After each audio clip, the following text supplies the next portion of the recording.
कि आईजी सिंध की शिकायत पर आर्मी चीफ के हुक्म पर तहकीकात का मामला 18 अक्टूबर को कराची में पेश आने वाली वाक़े की तहकीकात मुकम्मल कर ली गई हैं। ISPR के मुताबिक कोर्ट ऑफ इंक्वायरी की सिफारिश पर मुतालिका ऑफिसर्स को जिम्मेदारियों से हटा दिया गया। आईजी सिंध के वाक़े की इंक्वायरी आर्मी चीफ के हुक्म पर की गई है। आईजी सिंध की शिकायत पर आर्मी चीफ के हुक्म पर तहकीकात का ये मामला है। 18 अक्टूबर को कराची में पेश आने वाले वाक़े की तहकीकात मुकम्मल कर ली गई हैं। इसी पर हम मजीद बात करेंगे। ब्यूरो चीफ इस्लामाबाद सलमान अवान हमारे साथ मौजूद हैं। सलमान, बताइएगा मजीद क्या तहकीकात की गई हैं? जी बिल्कुल, 18 और 19 अक्टूबर की रात को जो कराची में वाक़या पेश आया था, उससे पहले मज़ार कायद के ऊपर नारेबाजी का मामला था, नाजेबा नारेबाजी का मामला था, और उसके बाद जो हमने देखा कि 18 और 19 अक्टूबर की रात को कराची के एक होटल में जिस तरह से कैप्टन सफदर को ले जाया गया, ये तमाम तर वाक़या ऐसा था जिसने पूरे मुल्क के अंदर एक बेचैनी की फ़िज़ा कायम की। और सबसे ज़्यादा तशवीशनाक बात ये थी कि दो रियासती इदारों के दरमियान गलत फहमी ने जन्म लिया। और इसी पस मंज़र में ISPR की जानिब से जो तफसीलात जारी की गई हैं, उनके मुताबिक चीफ ऑफ आर्मी स्टाफ के हुक्म पर एक कोर्ट ऑफ इंक्वायरी जो है वो कायम की गई चीफ ऑफ आर्मी स्टाफ के हुक्म पर, ताकि इस तमाम तर मामले की जो सूरत हाल असल सूरत हाल उस तक पहुँचा जा सके, उसका जायज़ा लिया जा सके, और जो IG सिंध है उनकी ग्रीवियंसेस जो हैं उनको दूर किया जा सके। तो अब जो कोर्ट ऑफ इंक्वायरी है उसने अपना काम मुकम्मल कर लिया, और उसकी जानिब से जो सिफारिशात सामने आई हैं उसमें सबसे पहले तो जो मुतल्लिका ऑफिसर्स हैं उनको हटाने का हुक्म दिया गया है। ISPR ने यह भी बताया कि जो कोर्ट ऑफ इंक्वायरी है उसने ये देखा, उसने ये जांचा कि जो ISI के सेक्टर हेडक्वार्टर्स हैं कराची में, उसके और पाकिस्तान रेंजर सिंध के जो ऑफिसर्स हैं वो शदीद अवामी दबाव में थे, क्योंकि जो मज़ार कायद के ऊपर वाक़या पेश आया उसके बाद उनके ऊपर कार्रवाई के लिए दबाव था। इसके अलावा जो सिंध पुलिस का एक स्लो रिस्पांस था या स्लो रिएक्शन था, उसके बायस भी मुतल्लिका ऑफिसर्स ने कार्रवाई का फैसला किया। लेकिन जो अल्फाज इस्तेमाल किए गए हैं ISPR की जानिब से, उसमें कहा गया है कि ओवर जिलसली ये कार्रवाई की गई, यानी ज़रूरत से ज़्यादा जोश का मुजाहरा किया गया। इसके अलावा ये ऑफिसर्स जो हैं इतने तरबियत याफ्ता थे कि वो ज़्यादा समझदारी से काम करते, ज़्यादा बुर्दबारी का मुजाहरा करते, इस अंदाज के अंदर कार्रवाई की जाती कि दो रियासती इदारों के दरमियान गलत फहमी जन्म न लेती और तमाम सूरत हाल जो है वो ख़राब ना होती। लेकिन समझदारी का मुजाहरा नहीं किया गया और तमाम तर मामले को ऐसे हैंडल किया गया जिसके नतीजे में दो जो स्टेट इंस्टीट्यूशंस हैं, यानी सिंध पुलिस और पाक फौज या जो मुतल्लिका इदारे हैं, उनके दरमियान गलत फहमी पैदा हुई और ऐसा लगा कि दो इदारे जो हैं वो तसादुम की जानिब जा रहे हैं, जो हालांकि सूरत हाल जो है वो ऑन ग्राउंड बिल्कुल इसके बरक्स थी। लेकिन इस तरह से कार्रवाई के नतीजे के अंदर सूरत हाल बिगड़ी और गलत फहमी उन्हें जन्म लिया। बहरहाल उसके बाद चीफ ऑफ आर्मी स्टाफ की जानिब से जो कोर्ट ऑफ इंक्वायरी कायम की गई, तमाम तर तहकीकात मुकम्मल कर ली गई हैं। और सलमान, बताइएगा, जिस तरह से आपने बताया कि तहकीकात को मुकम्मल कर लिया गया है, जो हक़ाइक़ सामने आए हैं वो बताइएगा। उसमें हक़ाइक़ यही सामने आए कि सबसे पहले तो ऑफिसर्स जो हैं उनको हटा दिया गया है, और जैसे कि मैंने मेंशन किया कि उसमें ये कहा गया है कि 18 और 19 अक्टूबर की रात को जो सिंध पुलिस का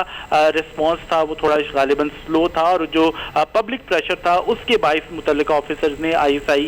सेक्टर हेडक्वार्टर्स कराची में जो मौजूद थे और जो पाकिस्तान रेंजर सिंध के ऑफिसर्स थे, उन्होंने पब्लिक प्रेशर के अंदर जो है ये एक ऐसा कानून के मुताबिक जो है एक्शन लेने की उन्होंने कार्रवाई की। लेकिन उस कार्रवाई के नतीजे के अंदर, कार्रवाई के दौरान जो है या कार्रवाई के लिए एक समझदारी का मुजाहरा नहीं किया गया जिस काम की उनको ट्रेनिंग दी जाती है। यही बात जो है ISPR की जानिब से बताई गई है कि ये एक ऑफिसर्स जो हैं इतने एक्सपीरियंस थे कि ज़रा प्रूडेंटली एक्ट करते, समझदारी का मुजाहरा करते, और ज़रूरत से ज़्यादा जो है वो सरगर्मी ना दिखाई जाती, तो उसके नतीजे में सूरत हाल जो है वो कंट्रोल रहती और ख़राब ना होती। लेकिन समझदारी का मुजाहरा नहीं किया गया, बुर्दबारी का मुजाहरा नहीं किया गया, जिस काम की तरबियत दी गई है इन ऑफिसर्स को उसका मुजाहरा नहीं किया गया, और उसके नतीजे में सूरत हाल बिगड़ी और ऐसा लगा कि दो इदारे जो हैं वो आमने सामने आ गए हैं। लेकिन बहरहाल जो रिकमेंडेशंस हैं उसकी बुनियाद के ऊपर जो मुतल्लिका ऑफिसर्स हैं उनको उनकी करंट असाइनमेंट से हटा दिया गया, और उसके बाद जो मजीद डिपार्टमेंटल प्रोसीडिंग्स जो हैं उसके लिए मामला जो है GHQ के हवाले कर दिया गया है। ठीक है सलमान अवान, आप हमारे साथ मौजूद रहिएगा। सीनियर तजियाकार एहतशामुल हक साहब ने हमें ज्वाइन किया है, बहुत शुक्रिया एहतशाम साहब। एहतशाम साहब, किस तरह से देखते हैं इस मामले को? IG सिंध की शिकायत पर आर्मी चीफ के हुक्म पर तहकीकात मुकम्मल कर ली गई हैं और कुछ ऑफिसर्स जो हैं उनको हटा भी दिया गया है, तो किस तरह से देखते हैं इस मामले को? देखिए जी, सबसे अच्छी बात तो इसमें ये हुई है कि 18 अक्टूबर के वाक़े के बाद जब आर्मी चीफ ने ये रिपोर्ट बनाने के लिए कहा कि जी जिसकी एक इंक्वायरी रिपोर्ट बनाई जाए, कमीशन कायम हुआ किस्म का, تو عام طور پہ لوگوں کا خیال تھا کہ یہ جس طرح سے لوگوں نے باتیں، خاص طور پہ اپوزیشن کی طرف سے باتیں ہو رہی تھیں کہ جی وہ تو کوئی ایکشن ہی نہیں ہوا، صرف آرمی چیف نے انکوائری کے لیے کہا تو آگے انکوائری 2 ہفتوں کے بعد مکمل ہونی تھی، معاملات رک گئے، کیا ہو گیا، تو وہ اس طرح کی باتیں شروع ہوگی. تو اچھی بات یہ ہے کہ انکوائری رپورٹ آئی، اور دوسری اچھی بات یہ ہے کہ کوئی آرمی چیف نے اور جو رپورٹ بنانے کے لیے کہا تھا انہوں نے کوئی یک طرفہ رپورٹ نہیں بنائی، کسی ایک ادارے کو موضوع کام نہیں ٹھہرایا. یعنی خاص طور پہ اگر دیکھا جائے جیسوں کہ اداروں کے درمیان کبھی بھی کوئی اس طرح کی ٹینشن آتی ہے، چپکلش ہوتی ہے، تو وہ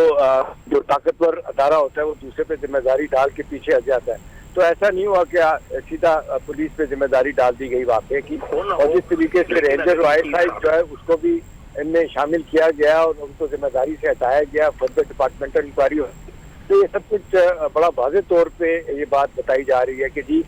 کوئی آئی واش نہیں ہوگا، نہ ہوا ہے، اور جنہوں نے جو کچھ بھی کیا ہے وہ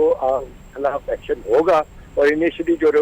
آئی ہے رپورٹ اس کے بعد تو اب چیزیں بلیک اینڈ وائٹ سامنے آ گئی ہیں. اب کم از کم کسی کو یہ کہنے کا موقع نہیں ملے گا کہ جی کارپٹ کے نیچے چیزوں کو دبا دیا گیا ہے، بات نہیں ہوتی تھی. تو یہ جو 2 واقعات ہوئے تھے، جس طریقے سے مریم نواز صاحبہ کہ کہا جاتا ہے معینہ طور پہ ان کو دوبارہ توڑ کے ان کو لے کے گئے ہیں، ان کے میاں کو، صفدر صاحب کو. دوسرا جو جگہ چھائی ہوئی تھی پاکستان کی پوری دنیا میں قائد کے مزار پہ جو نعرے بازی کی گئی تھی، ان دونوں چیزوں کو اگر سامنے رکھیں، رپورٹ کو سامنے رکھیں، تو بڑا واضح طور پہ یہ بات سامنے آتی ہے کہ آرمی چیف نے انڈیپینڈنٹلی اور جس کو کہنا چاہیے بڑے واضح طور پہ انکوائری کا حکم دیا. انکوائری رپورٹ آ گئی جس میں ذمہ داری کا تعین بھی کر دیا گیا کہ جی جلد بازی میں کیا گیا، غلط فہمی 2 اداروں کے درمیان ہوئی، اونرشپ چیزوں کی. ٹھیک ہے، سینئر تجزیہ کار احتشام الحق صاحب ہمارے ساتھ موجود تھے. آپ کا بہت شکریہ کہ آپ نے ٹائم دیا. سلمان علی اوان، آپ کا بھی بہت شکریہ.